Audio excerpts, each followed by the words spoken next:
Welcome back to another Auntie Justice story time. The case of the cover blown. Before we begin, this is a storytelling inspired by the cards and the symbols on the table. This is not a personal reading, not legal advice, not a prediction, and not an accusation against any real person or persons. Take what resonates, leave the rest, and use spiritual intelligence. Once upon a time, there was a hidden operation. The first card out was you got ops. So right away, this was not random.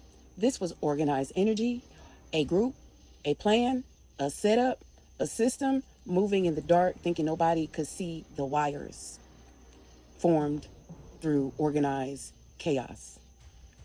Then came the darker evidence: fraud for marriage, human sacrifice, human slavery, illegal investigation, invasion of privacy, and then one of the heaviest cards in the file,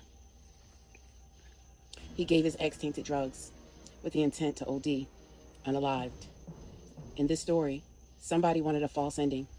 Somebody wanted the public to believe one version of events while the truth was buried underneath the floorboards. But the final judgment came out. No gossip, not revenge, judgment, final judgment. The kind that walks in slow, takes off his coat, opens the file, and says, "Now let's review the record." Then the protection cards came out. Divinely ordered steps.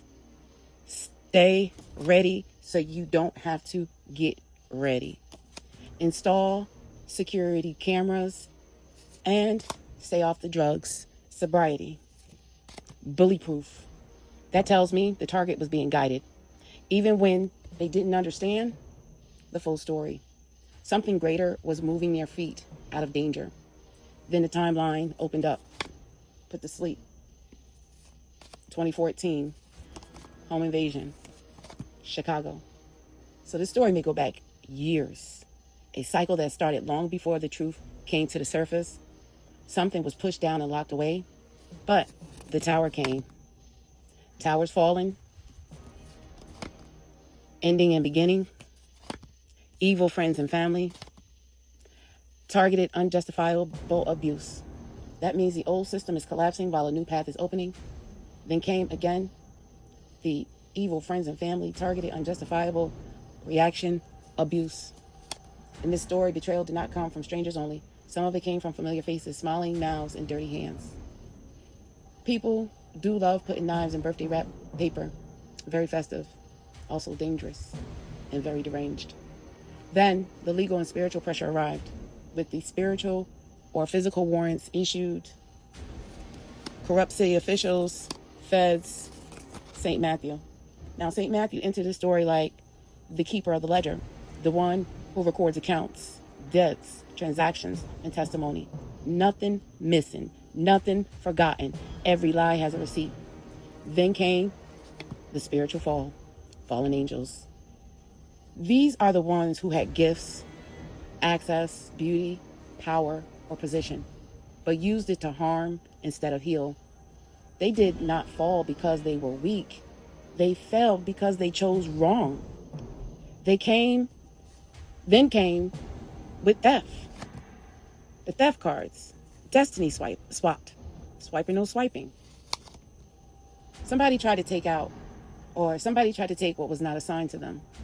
A name, a path, a divine gift, a platform, a crown. But destiny is not a handbag. You can't just snatch it, walk off like nobody saw you. And now the closing cards speak out of options in a vice grip. Their cover is blown, sent a spiritual hit. I know what you did last summer, spring, winter, and fall. That means the whole cycle is being reviewed. Not one season, all seasons. Not one incident, but the pattern. And the final card, or the final two cards, we have insurance scheme, money, unalive, and major change. So the story ends with the motive being exposed. Not love, not loyalty, not concern, but money. And when money is attached to harm, the universe does not whisper. It issues subpoenas. So the message of this story is simple.